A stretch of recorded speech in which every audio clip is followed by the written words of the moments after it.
بسم الله الرحمن الرحيم.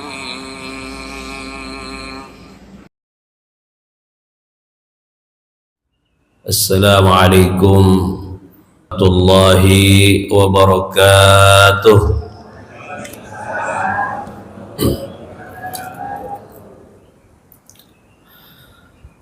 Alhamdulillah أمرنا بالإيمان والإسلام والإحسان ونهانا عن الكفر والفسوق والعصيان. أشهد أن لا إله إلا الله وحده لا شريك له الحنان المنان، وأشهد أن سيدنا محمدا عبده ورسوله خير الإنسان. اللهم صل وسلم وبارك على سيدنا محمد الموجود في كل زمان وعلى آله وصحبه وذريته وأتباعه إلى آخر الزمان. أما بعد. Al-Mukarramun, segenap Dewan Kemakmuran Masjid Al-Muhtadun, wabil khusus Ketua DKM kita beserta jajarannya, para asatidz, para tokoh masyarakat, hadirin wal hadirat yang hadir pada pagi hari ini. Mudah-mudahan kehadiran kita selalu mendatangkan rahmat dan ridhonya Allah Subhanahu wa ta'ala, dan semoga segenap ibadah yang sudah kita laksanakan dan sedang kita jalani diterima Allah Subhanahu wa ta'ala. Hadirin wal hadirat rahimakumullah, tidak terasa hari berganti hari, bulan demi bulan telah kita lewati. Allah sampaikan kita berada di bulan yang mulia, yakni bulan Rajab. Dan baru saja kita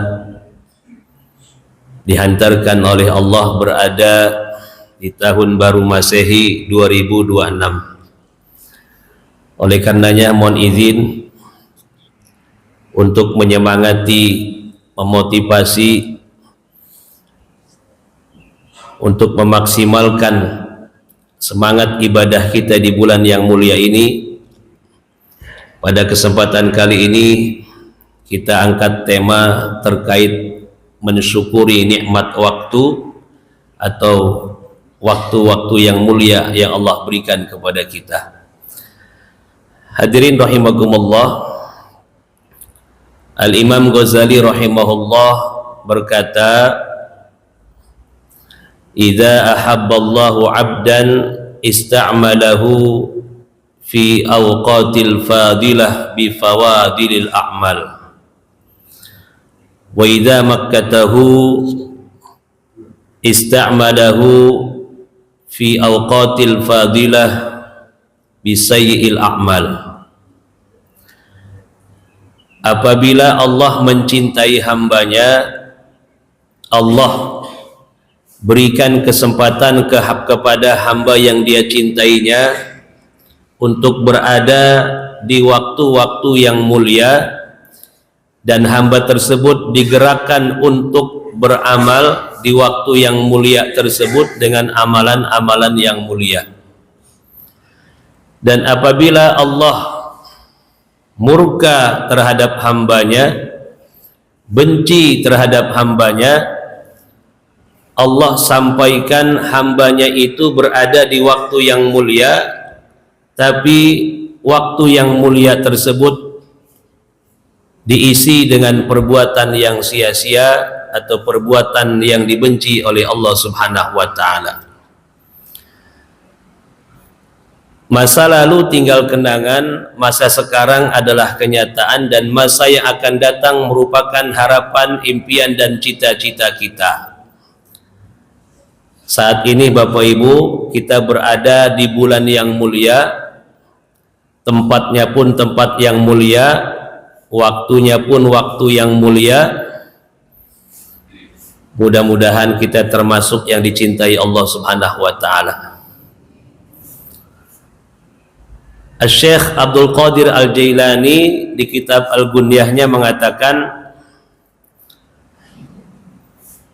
bulan Rajab adalah bulan yang harus kita maksimalkan untuk mendekatkan diri kepada Allah, karena di bulan tersebut terlimpah ruah ampunan kasih sayang dari Allah Subhanahu wa taala. Sampai-sampai beliau maknai kalimat Rajab itu ra-nya rahmatullah, jimnya judullah, ba-nya birrullah. Ra-nya rahmatullah, kasih sayang Allah, jimnya judullah, kedermawanan Allah karena pahala dilipat gandakan, ba-nya birrullah, kebaikan Allah. Ada ulama mengatakan kalaupun kita tidak melakukan amalan, tidak istighfar, tidak taubat, kita tetap dalam ampunan Allah, diampuni dosa-dosa kita, tapi dosa yang mana kita tidak tahu. Ada di antara dosa yang diampuni oleh Allah Subhanahu wa taala karena mulianya bulan Rajab.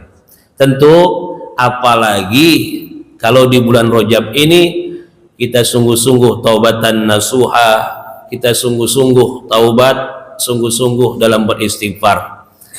Dan Nabi pun mengajarkan khusus di bulan Rajab dengan istighfarnya, Rabbighfirli wa tub alayya innaka antat tawwabur rahim. Rabbighfirli wa tub alayya innaka antat tawwabur rahim. Tidak kurang 100 kali kalimat itu dibaca oleh Nabi setiap bulan Rajab. Rabbighfirli wa tub alayya innaka antat tawwabur rahim. Di riwayat yang lain Rabbighfirli warhamni wa tub alayya. Bapak Ibu yang dirahmati Allah,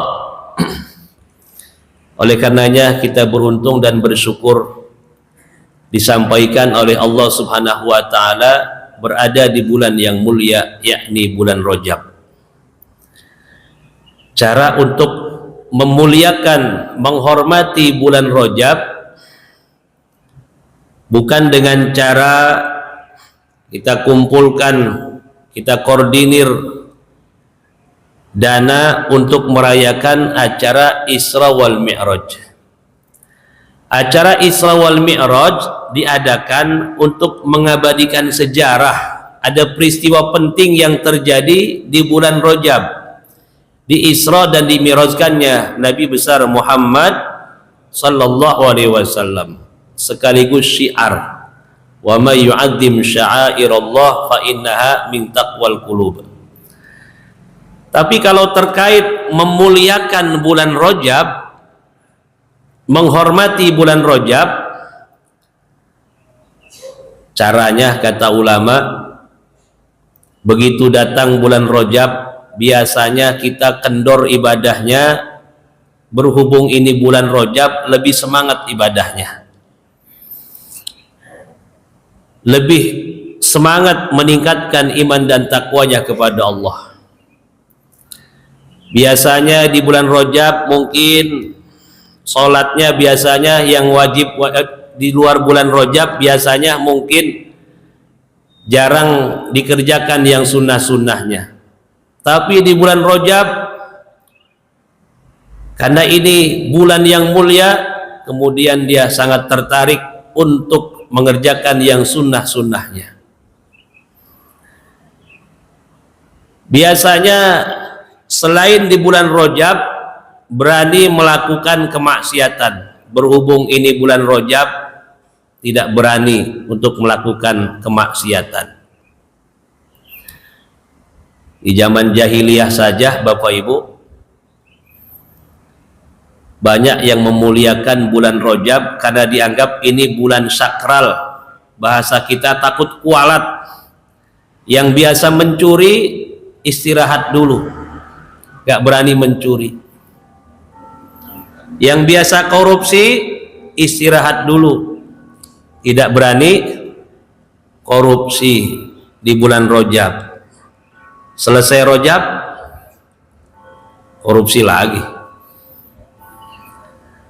Artinya sangat takut dengan berada di bulan Rajab. Yang biasa perang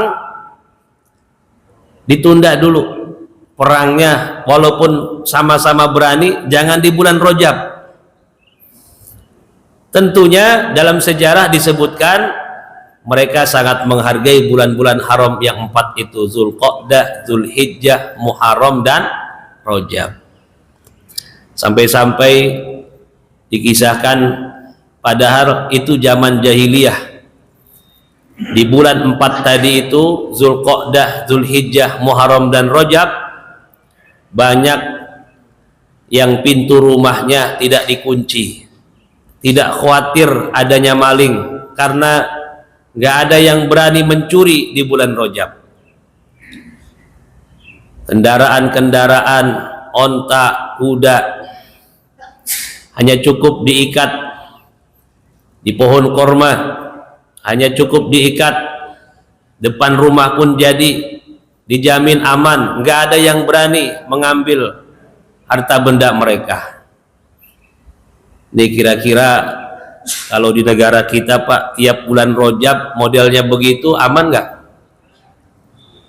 Karena ini bulan Rajab, nggak usah dikunci rumah, nggak usah diparkirin mobil, taruh di mana aja, aman nggak kira-kira?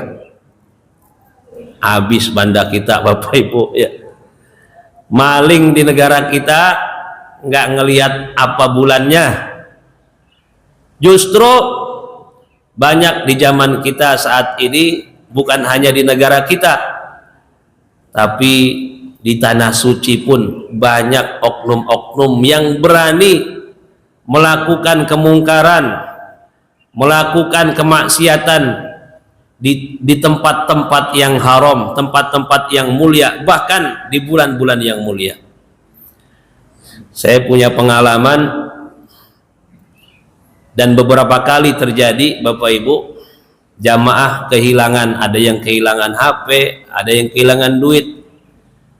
Pernah suatu hari mau tawaf setelah miqat, saya bilang ke jamaah, Bapak Ibu tidak usah ada yang bawa duit, karena agenda kita hanya menyelesaikan rukunnya saja.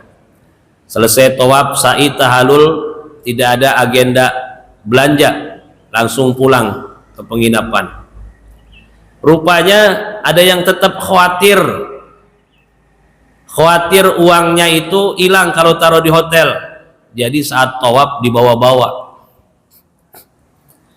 Selesai ritual ibadah umroh, ini jamaah dia mendekati saya, dia bilang, Pak Ustadz, duit saya hilang. Emang bawa duit Pak? Bawa 5 juta di tas lempang.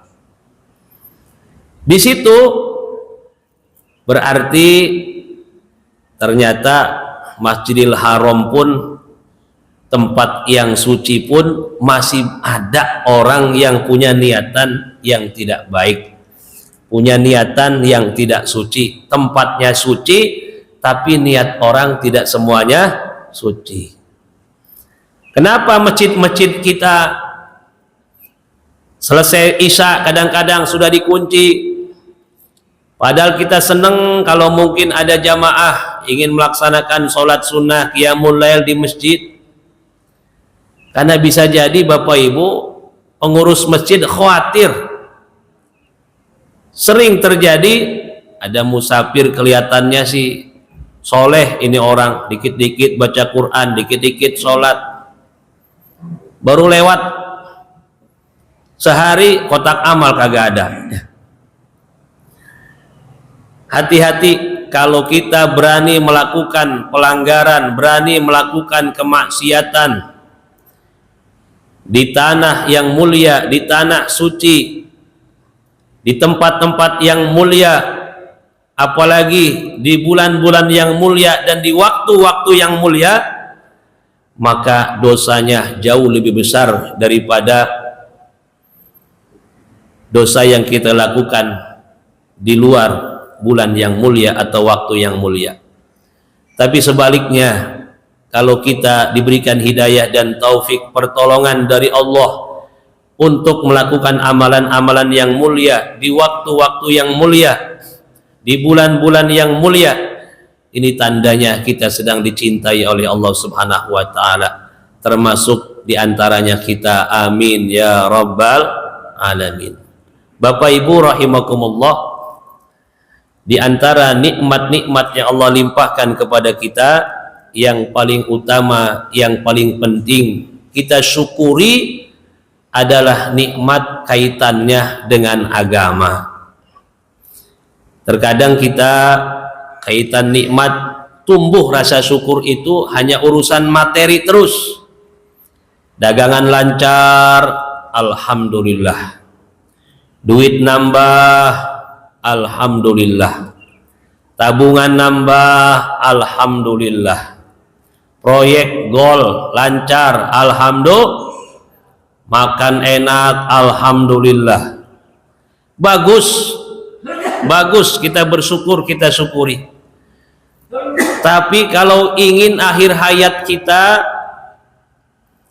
nilai-nilai agamanya hidup detik-detik terakhir saat kita sakaratul maut, dan iman terbawa sampai mati, maka yang patut utama kita syukuri adalah nikmat iman. Al-Imam Ibnu Katsir rahimahullah di dalam menafsirkan ayat ya ayyuhalladzina amanu taqullaha haqqa tuqatih wa la tamutunna illa wa antum muslimun. Di ujung ayat tadi, wala tamutunna illa wa antum muslimun, janganlah kalian mati kecuali dalam keadaan Islam. Supaya mati tetap dalam keadaan beriman, dalam keadaan Islam, maka hidupnya pun harus mensyukuri nikmat iman, nikmat Islam. Sepanjang hayat kita harus sungguh-sungguh mensyukuri nikmat agama, nikmat spiritual. Pelajaran dasar sederhana tapi penting dan harus dibawa sampai menghadap Allah. Rukun iman, rukun Islam. Orang kalau sudah betul-betul beriman, benar-benar Islam, hasilnya muhsin.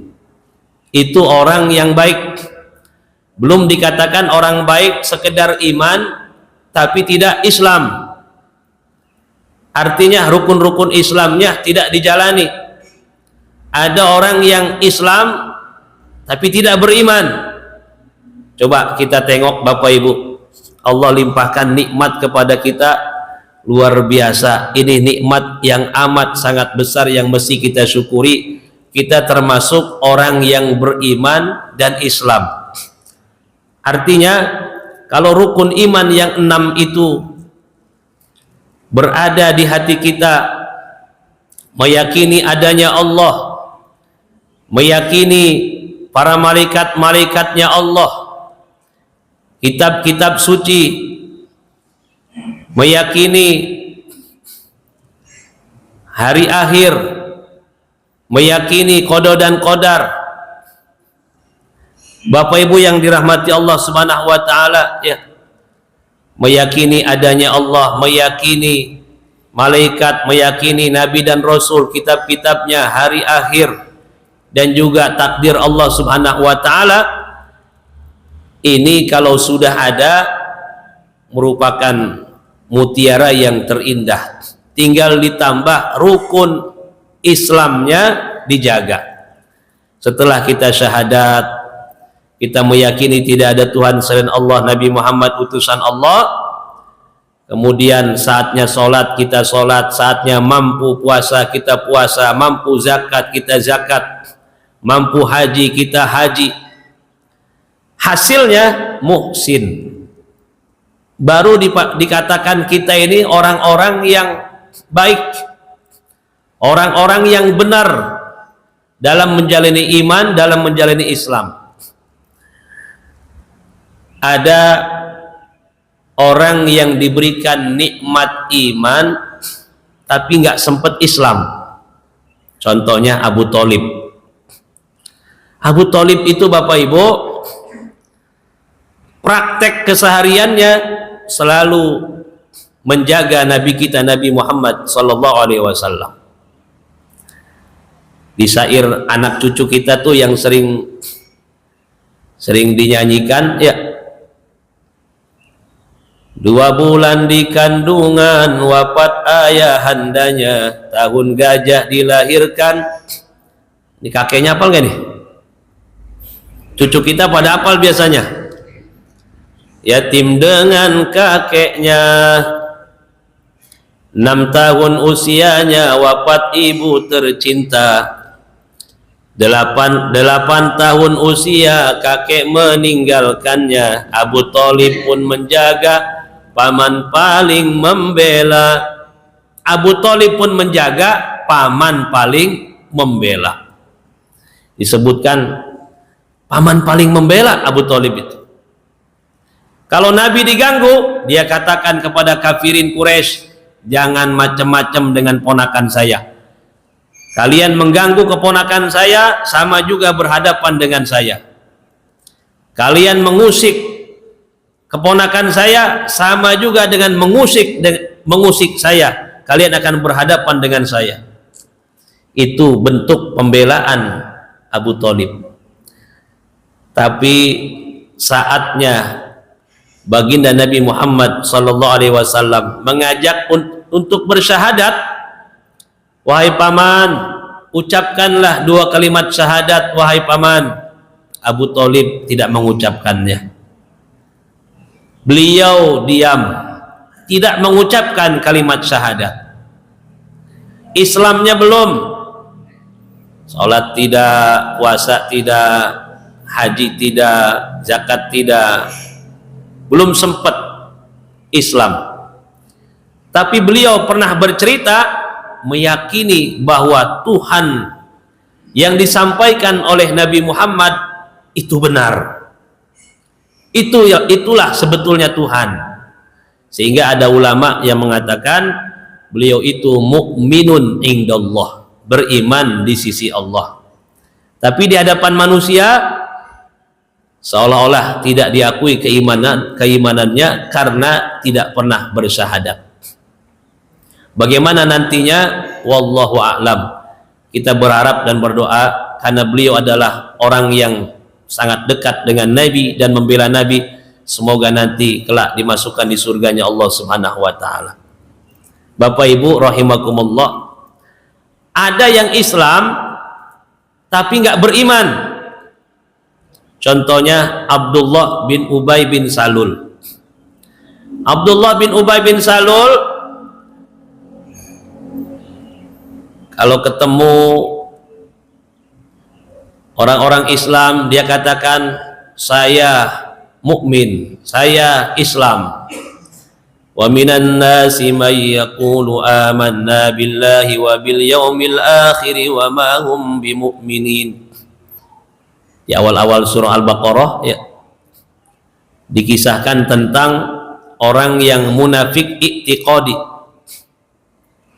Di hadapan orang Islam dia katakan dia Islam, tapi ketika dia berjumpa dengan kawan-kawannya dari kalangan orang-orang kafir, saya ada di pihak kalian, saya cuma pura-pura saja, tenang, saya ada di pihak kalian.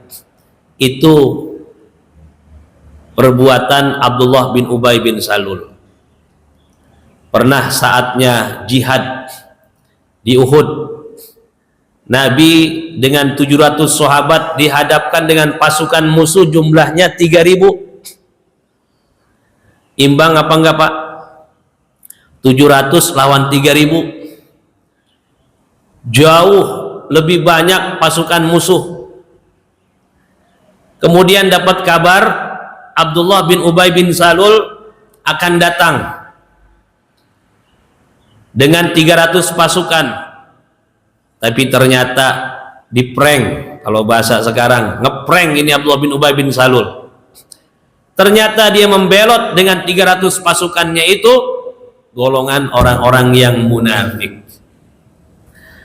Zaman kita juga kita tetap waspada, bisa jadi generasi Abdullah bin Ubay bin Salul masih ada hingga sampai saat ini.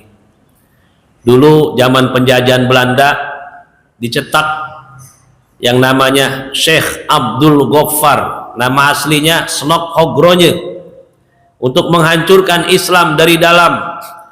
Pura-pura masuk Islam, sengaja belajar Islam tapi untuk menghancurkan Islam, sampai hafal Quran, hafal banyak hadis, hafal tentang masalah-masalah agama, sampai diterima menjadi keluarga muslim, nikah dengan anak ulama di Aceh.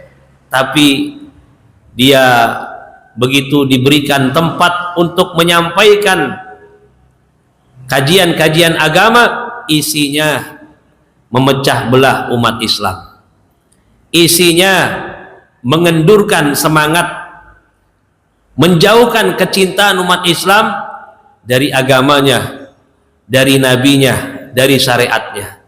Ini zaman kita saat ini juga yang model-model begitu, hati-hati Bapak Ibu ya. Kalau berkedok kiai agama tapi ujung-ujungnya diracuni akidah kita, kita semakin anti syariat, kita semakin jauh dari ajaran Allah, ajaran Nabi, akhlaknya Nabi tidak dicontoh. Belajar bahasa Arab dibilang nggak perlu, ketinggalan zaman. Belajar agama dibilang kemunduran. Nah, bisa jadi itu merupakan misi-misi para orientalis misionaris yang mereka kalangan munafikun i'tiqadi seperti Abdullah bin Ubay bin Salul. Ada juga yang tidak dikehendaki oleh Allah, tidak ditakdirkan oleh Allah, beriman dan Islam. Siapa contohnya Pak? Kalau zaman Nabi nggak sempat iman, nggak sempat Islam. Siapa contohnya? Abu Jahal ya, dan abu-abu yang lainnya yang serba abu-abu, temannya Abu Jahal ya, Abu Janda ya. Nggak sempat iman, nggak sempat Islam.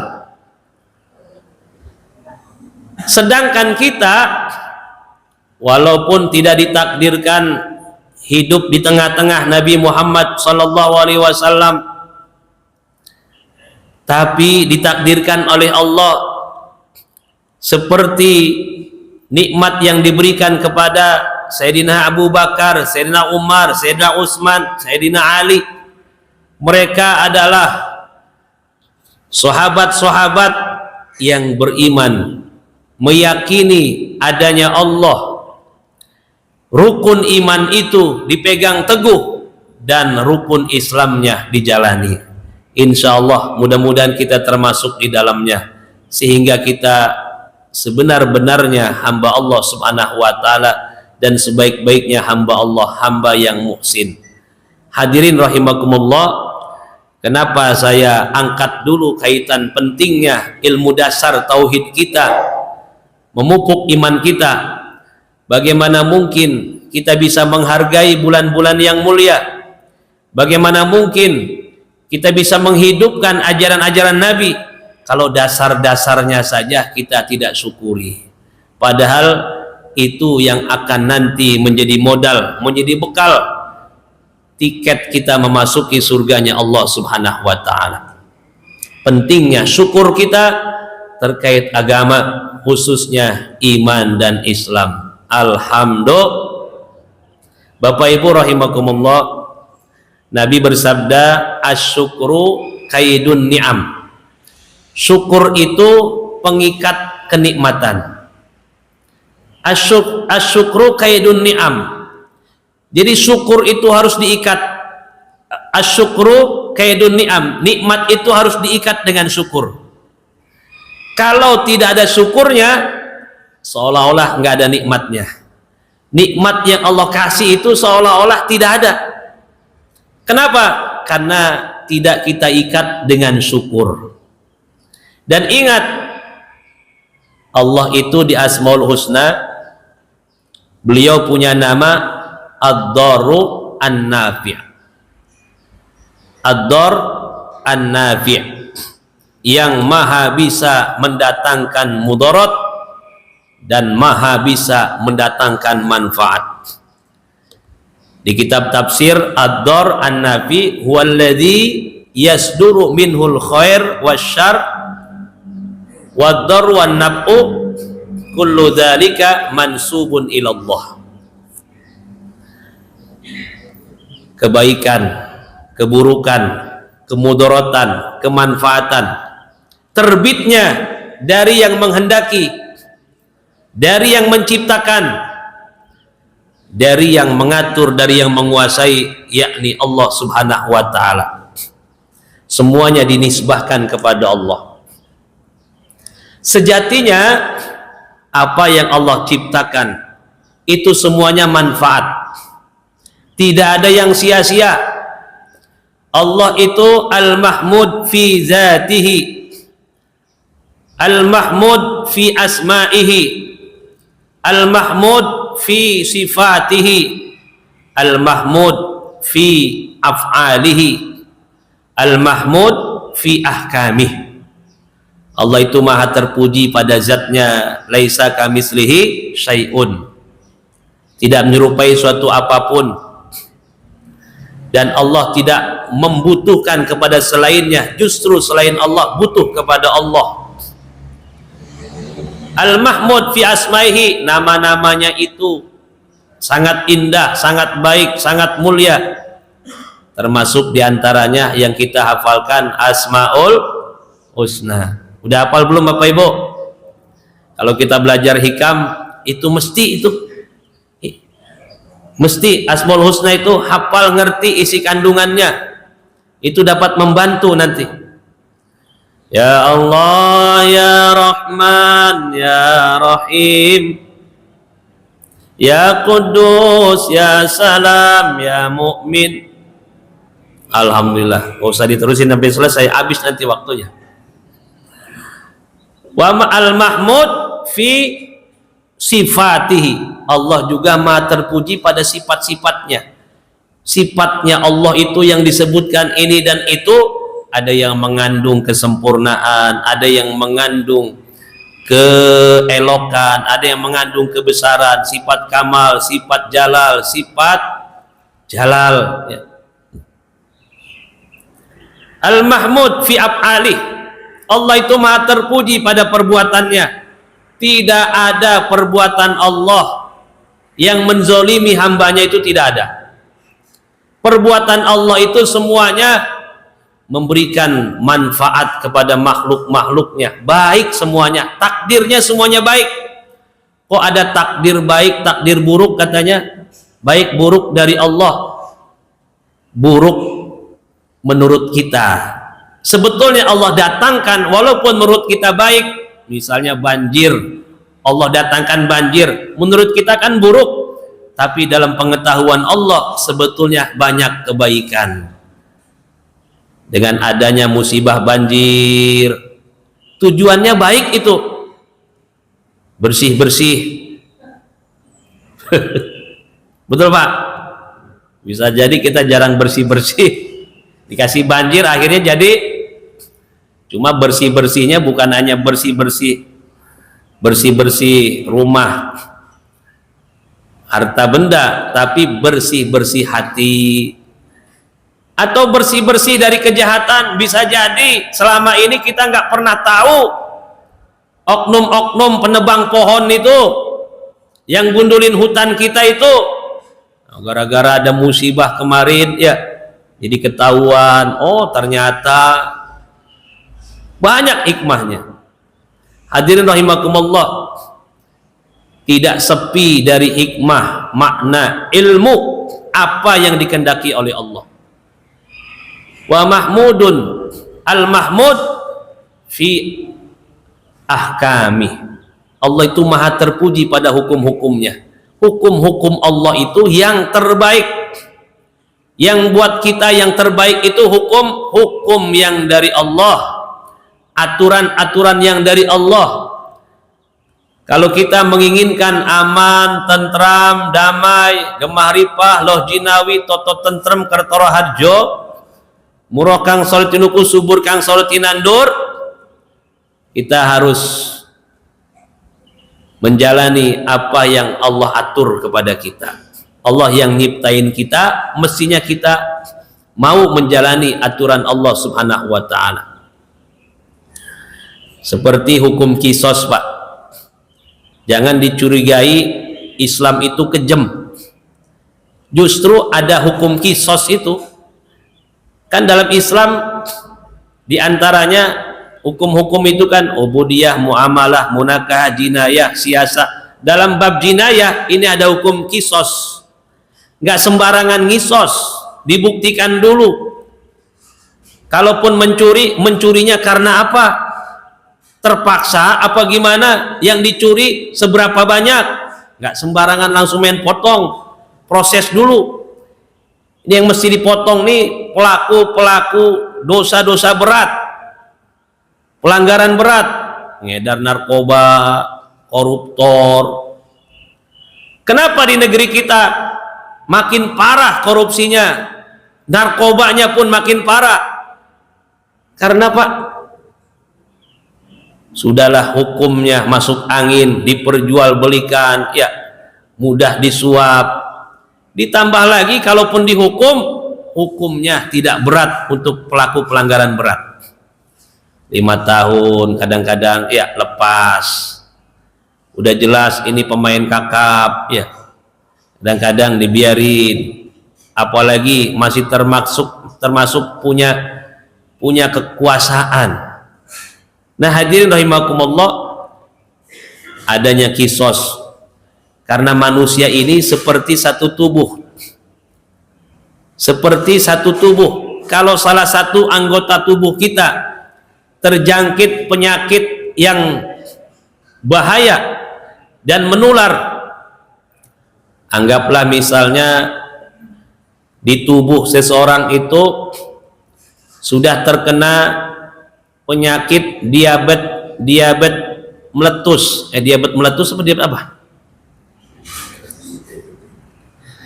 Diabetes mellitus, ya kepleset dikit nggak apa-apa lah, diabetes meletus aja lah. Kata dokter ini harus diamputasi. Kalau tidak diamputasi, ini nanti menggerogoti organ tubuh yang lain. Kelihatannya serem. Berhubung untuk menyelamatkan anggota tubuh yang lainnya, pasien mau. Bahkan pasien berani bayar. Selesai operasi, lancar operasinya, jadi sehat lagi, yang lainnya selamat organ tubuhnya. Terima kasih dok, terima kasih. Sama juga manusia ini satu kesatuan Bapak Ibu. Kalau di antara manusia itu ada yang membahayakan dengan korupsinya, dengan narkobanya, dengan kejahatan-kejahatan yang sangat berbahaya bagi komunitas manusia yang lainnya, maka ini mesti dibunuh, maka ini mesti dikisos.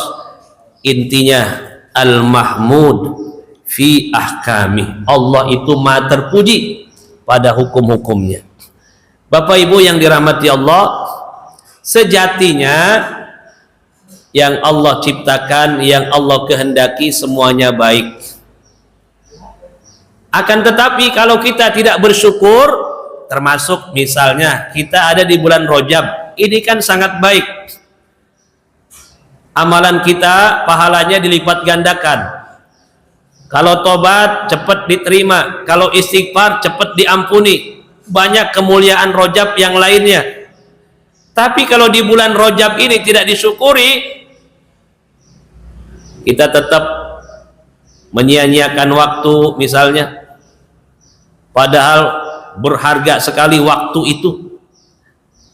Maka ini menjadi bumerang, menjadi mudarat.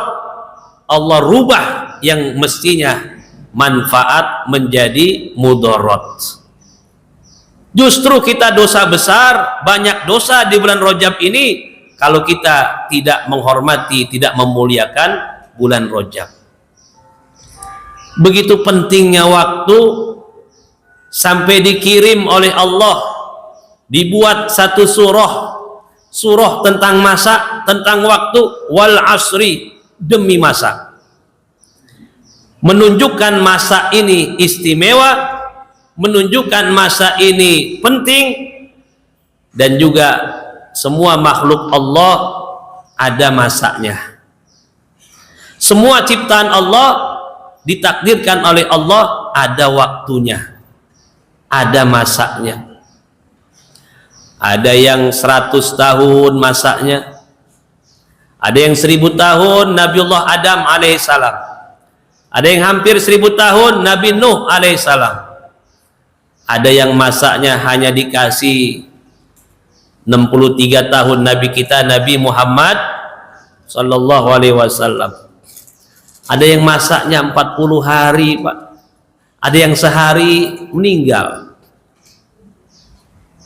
Ingat, ada masaknya. Dan biasanya masa itu sebelum berakhir ada tanda-tandanya. Lampu kalau udah mau mati biasanya gimana, Pak?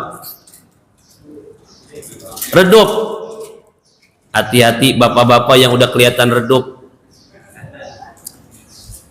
Lampu saja kalau sudah mau mati kedap-kedip, kedap-kedip, redup ya. Ini jamaah yang kelihatannya kurang semangat, redup aja. Saya jadi curiga, jangan-jangan mau habis masanya. Dan kalau sudah habis masanya, sudah tidak berguna, sudah tidak berlaku, Bapak Ibu. Obat-obatan yang mahal pun kalau sudah habis masaknya kadaluarsa dibuang. Betul. Makanan yang sudah habis masaknya, sudah basi, dibuang. Duit yang kita cari, senang kalau kita dapat. Kalau sudah tidak berlaku, kalau sudah habis masaknya, manfaat nggak, Pak? Duitnya 1 koper, tapi sudah habis masaknya, dibuang, tidak berlaku lagi. Nah, kita kalau sudah habis masaknya, sedangkan kita tidak tahu masak kita ini berapa lama lagi. Sekarang 2026, ya Allah, nggak kerasa. Banyak yang tasyakuran, panjang umurnya, mungkin itu doa. Sebetulnya nambah tahun bukan tambah panjang, pendek. Nambah habis, semakin habis jatah kita di dunia. Cuman mungkin kalau acara ulang tahun, kalau lagunya pakai kalimat pendek umurnya, marah yang punya acara. Boro-boro dikasih kue, kalau ngucapinnya pendek umurnya gitu, disangka nyumpain ya. Padahal sebetulnya dengan berjalannya waktu kita semakin mendekat akhirat. Dunia ini semakin kita menjauh. Terus nambah waktu, nambah umur, semakin jauh kita dari pekerjaan kita, dari anak istri kita, dari rumah kita. Kita sedang mendekati akhirat. Bentar lagi, Pak, giliran kita. Gak usah khawatir, bisa jadi saya belakangan hadirin duluan, atau sebaliknya jamaah duluan, saya belakangan. Yang penting tiap hari selalu dekatkan diri kita kepada Allah Subhanahu wa ta'ala. Hadirin rahmati Allah, orang yang al-mu'min bismillahirrahmanirrahim nafi', orang yang dikatakan beriman kepada Allah yang maha ad-dar an-nafi', bagaimana buahnya, perilakunya, wujudnya seperti apa kalau sudah mengimani dua nama Allah tadi, ad-dar an-nafi'?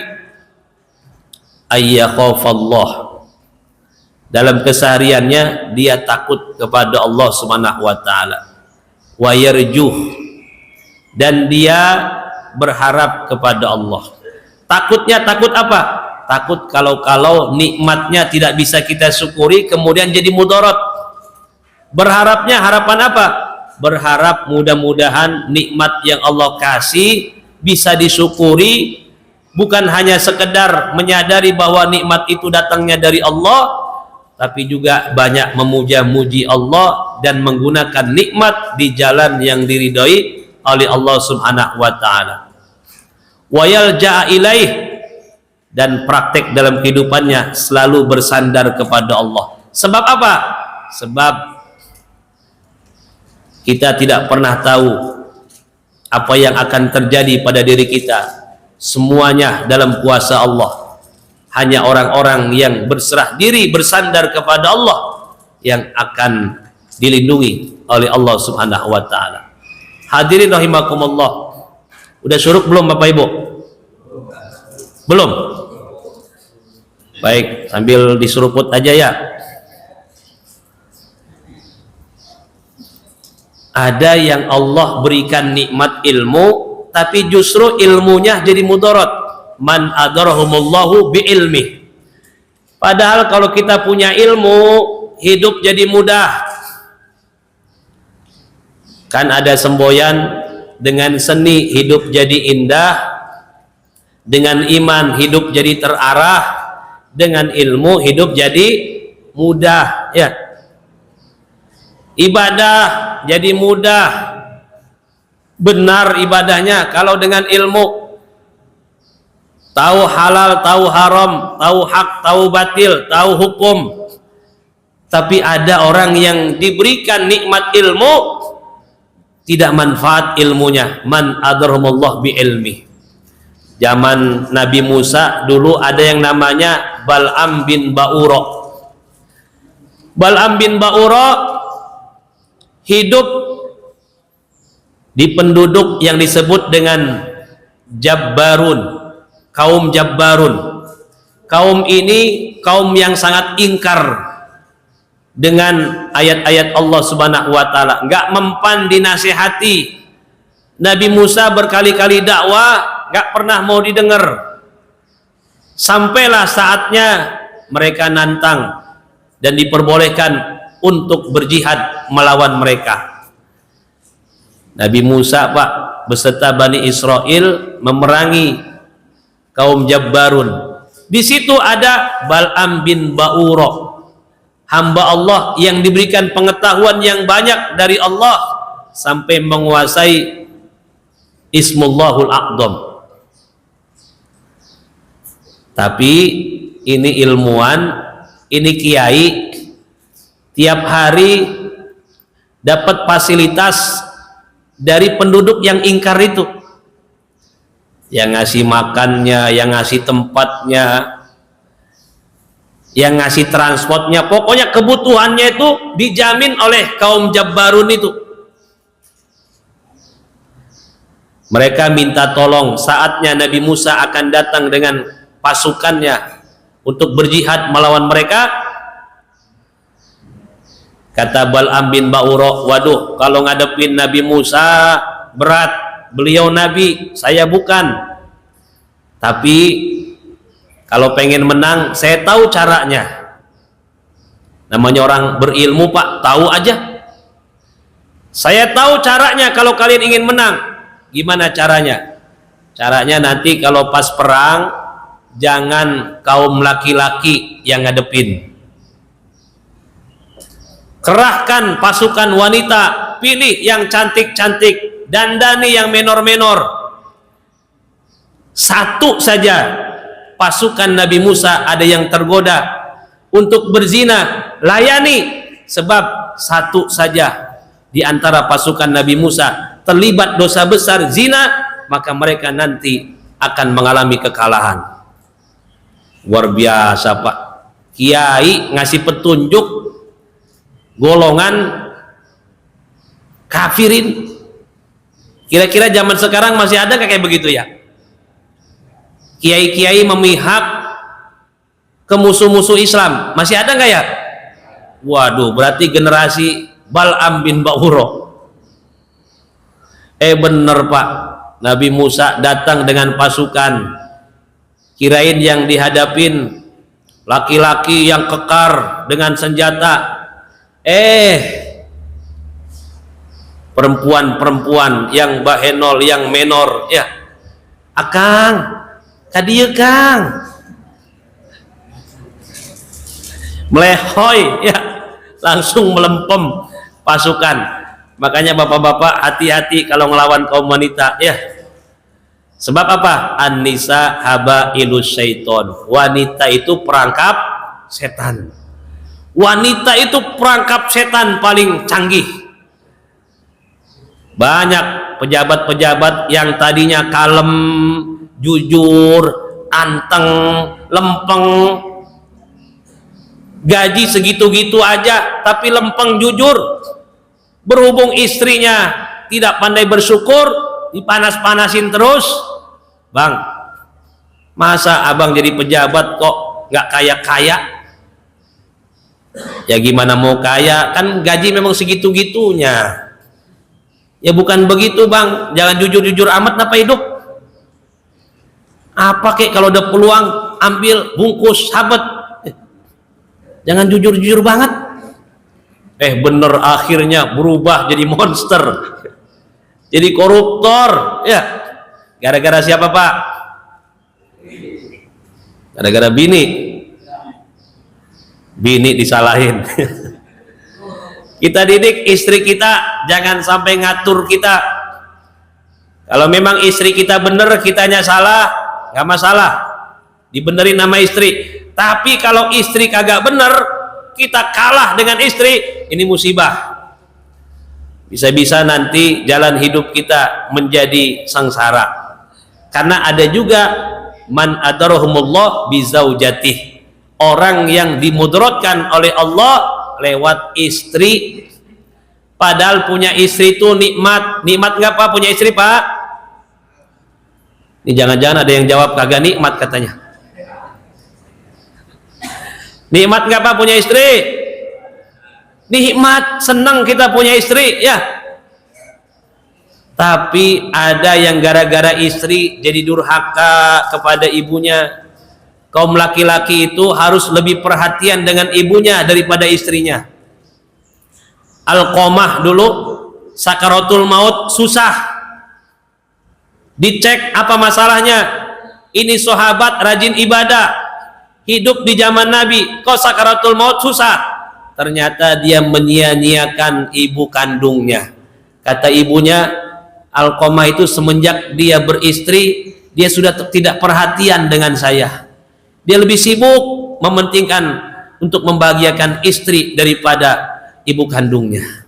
Oh itu penyebabnya. Berarti ini dimodorotkan lewat Ada yang dimodorotkan lewat harta. Man adarhumullah bimalih, alhaakumut takatsur hatta zurtumul maqabir. Sebetulnya harta itu bagus pak. Mudah-mudahan kita jadi orang kaya semua, banyak duitnya, amin. Allahumma cukupono, luberono, berkahono, keluarga sehat kabeh, duit akeh, beras akeh, kanggo sangu lungo haji, ziarah ing makame Nabi. Allahumma ubat-ubat, iso nyandang iso ngliwet. Allahumma ubat-ubat, mugi-mugi pinaringan selamat. Allahumma kitra-kitri, sugi bebek, sugi meri. Allahumma kitra-kitri, sugi sapi, sugi pari. Itu doanya waliullah Mbah Dalhar Watu Congol, ya. Kalau kita ke daerah sana Pak, Magelang tuh banyak yang ngamalin doa itu. Biar sugi bebek, sugi meri, sugi sapi, sugi pari, ya. Tapi tujuannya benar, bagus. Kalau punya duit, enak. Mau sodakoh, nih. Ada yang minta, nih. Masjid butuh apa? Tenang, urusan saya. Habis ngaji katanya pengen makan-makan nasi kebuli sama sop kambing, kambing guling aja juga, siap. Pengurus masjid Al Muhtadun bikin daftar menu menjelang Ramadan, harus dirinci biar yang datang banyak. Malam pertama buka puasa di hari pertama Ramadan sop iga, hari kedua sop konro, hari ketiga kebuli. Banyak nggak yang datang Pak? Saya belum lama pengurus masjid saya Assalam, Haji Yuli namanya, curhat, Pak Ustadz, ini kita harus mikirin gimana biar berbuka nanti banyak yang hadir, soalnya kok sepi kadang-kadang, kita udah nyiapin jarang yang hadir. Gampang Pak, bikin daftar menu, buka puasa hari pertama sop iga, tepuk jidat dia. Pokoknya menu-menunya harusnya yang enak-enak. Gimana mau hadir hari pertama gorengan, hari kedua gorengan lagi, baru nyampe hari ketiga jamaah lagi dirawat radang. Insya Allah menu-menu Al-Mu'tadun nih enak-enak ya, berkah Ramadan insya Allah.